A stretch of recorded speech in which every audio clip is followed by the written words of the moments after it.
Previously, we defined integration as an area under some function, for example, f of x, in the interval between a and b.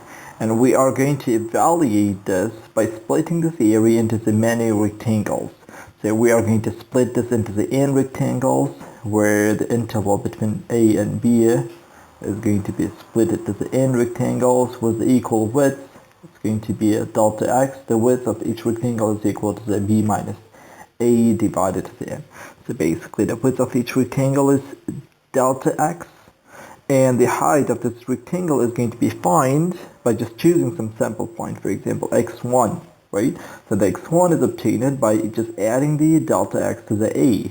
So this point is going to be f of x1, and this is going to be the height of this rectangle. So by just finding out the height of each of the rectangle, right? So let me denote this as the xi star, and by multiplying this to the width of the rectangle, we can find the area of each of the rectangles, and we need to sum all of these areas in order to find the overall area under this function. So you can see from here that we are making this approximately, since, for example, this area is extra, and we, for example, here are not taking into the consideration the small areas. And basically, whenever we take this limit, when the number of the rectangles is a lot, then this limit is becoming to the integration of this function from a to the b. So this is the idea how we are going to find the area between the two curves. So let's say we're given the curve g of x, which is going to be below then another curve f of x in this interval between a and b. And the idea of finding the area again is to split this area into the many rectangles. So let me denote it like this. So where I'm going to find this rectangle, so by multiplying its width delta x and to its height. So the height of this rectangle is going to be, for example, if this is going to be some point xi star, then it's going to be the value of f of xi star, right, minus g of xi star. So this is going to give me the height of this rectangle, and I have to multiply this additionally to the delta x. So if I sum this from 1 to the n, it's going to give me the area roughly, right? For example, I'm going to do this rectangle, then I'm going to find the third rectangle, and so on. I'm going to do this for many rectangles. So whenever I take its limit, it's going to be equal to the integration. So whenever I take the limit of the sum when n goes to the infinity, this is going to be equal to the integration of the f of x minus g of x dx from a to the b. So basically, if I would like to find the area between the two curves, I just need to subtract the bottom function from the above function, and we just need to integrate this from the a to the b, since it fits to the definition of the integration. So let's do an example. So let's say we're given the two functions. So y is equal to the x squared and y is equal to the 2x minus x squared. So we just need to try to find the area between these two curves without drawing them. So if you don't have any idea how to basically find the areas between the two curves even without drawing them, the first thing which you need to always do is to find the intersection points. Find their intersection points. So in order to do this, you need to solve the system. So y is equal to the x squared, y is equal to the 2x minus x squared. Basically, you need to find all the points where are going to lie in both of the curves, right? So in this case, probably we need to find the two intersection points, basically. If you look to this curve, so here, this is going to be one intersection point, and this is going to be another intersection point. This is roughly what we are looking for in this example. So let's solve this. It's going to be x squared is equal to the 2x minus x squared. This x squared and 2x are going to go to the left-hand side. It's going to be 2x squared minus 2x is equal to the 0. So we can take out the 2x out of the brackets, and we're going to have x minus 1 is equal to the 0. The first point is going to be x is equal to the 0. The second point is going to be x is equal to the 1. We need to find the y-coordinates of those points as well, so that's why I just need to substitute x to be equal to the 0 or x is equal to the 1 to any of this equation, which is going to give me the same y, right? If you substitute x to be equal to the 0 to one of the y's, it's going to be y is equal to the 0. If I substitute x to be equal to the 0 to the first equation, it's going to be equal to the 1. If you substitute x to be equal to the 1 to the second, you'll get the same answer, basically. So now we found out the intersection points. Now the second step which we need to do is we need to integrate the so let me denote this function as the f of x and this one as the g of x. So we need to integrate the f of x minus g of x from 0 to the 1. Right? So the x dx, basically how the x is changing from 0 to the 1. Well, you might ask me, so why I'm subtracting f of x minus g of x, because I know that this function is above than this one. But if you don't have any idea, any clue about which function is above or which function is below, just integrate this, and if your answer is basically negative, just make it positive, for example. But we will discuss in a moment why this function is above and why this function is below in an easy way. So let's put this everything to here. So it's going to be integration from 0 to the 1 tx minus x squared minus g of x is again x squared integration this function with respect to the x. So let me open the brackets. It's going to be 2x, its integration is x squared, right? And minus x tx squared is going to be minus 2x cubed over 3. We just need to substitute the 0 and 1. So if you substitute the 1, it's going to be 1 minus 2 over 3. If you substitute the 0, it's going to be simply 0. So the answer is going to be 1 over 3. So the area between these two curves is equal to the 1 over 3. So now let's try to draw them, these two functions, in order to understand what's going on actually. So drawing the first one is easy. So we know that any quadratic function is the parabola, and the coefficient before the x squared is going to tell us whether this function is looking up like this or looking down like this, right?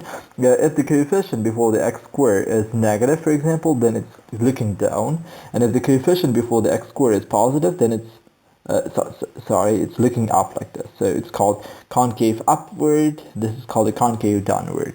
So obviously this should be like an above than this one. So let us draw these two curves exactly. The first one is going to be, so let me put the 1 to here. It's going to be 1.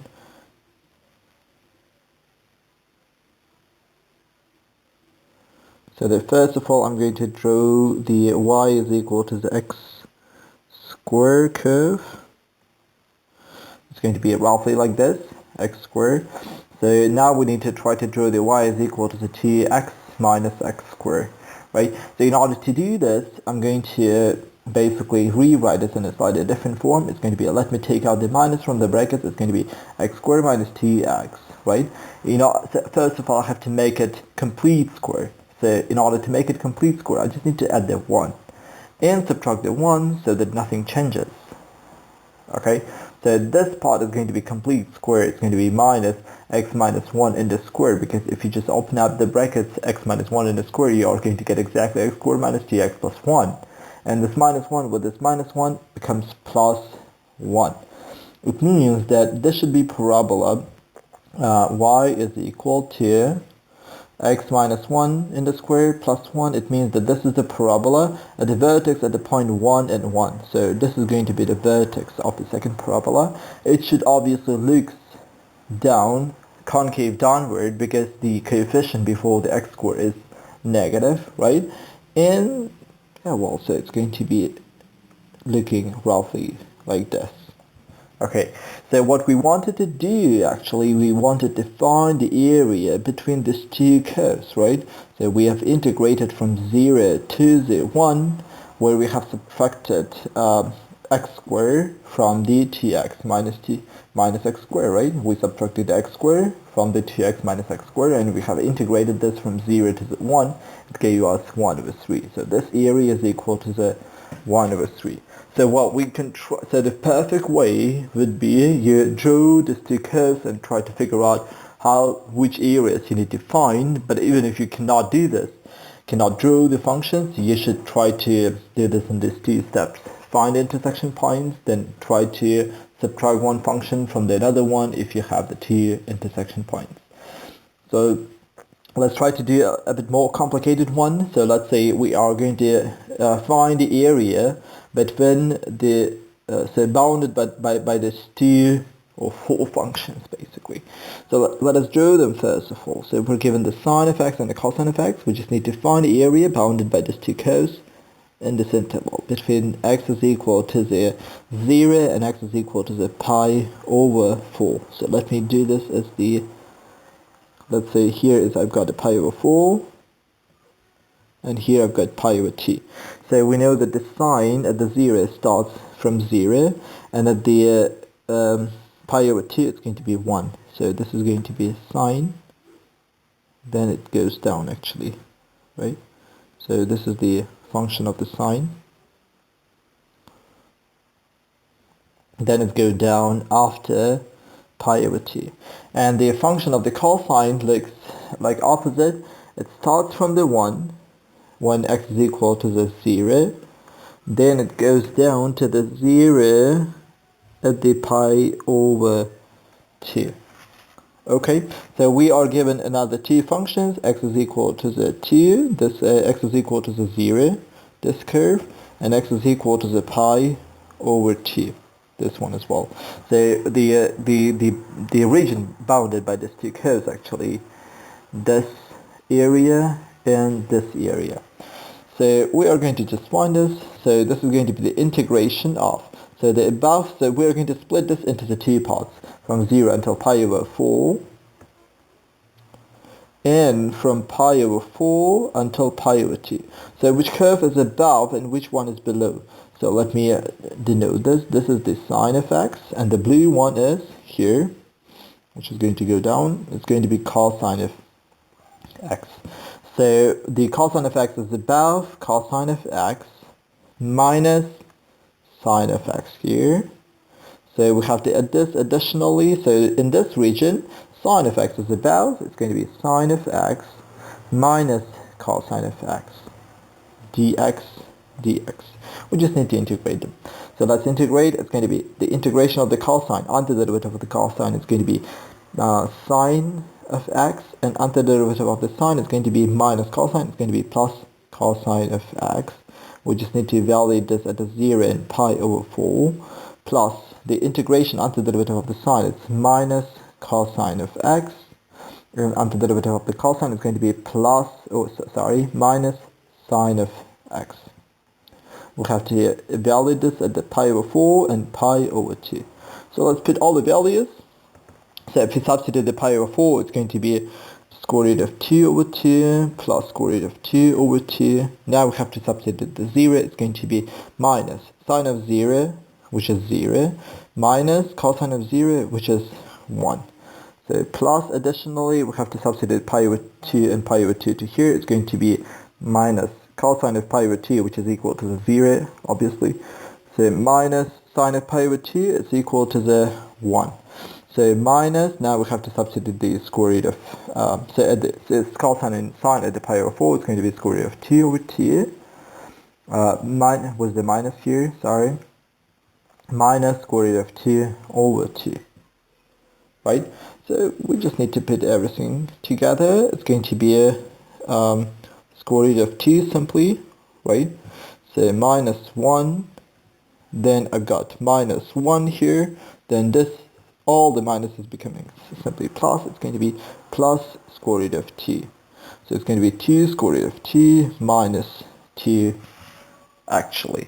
So this is the area bounded by these two curves.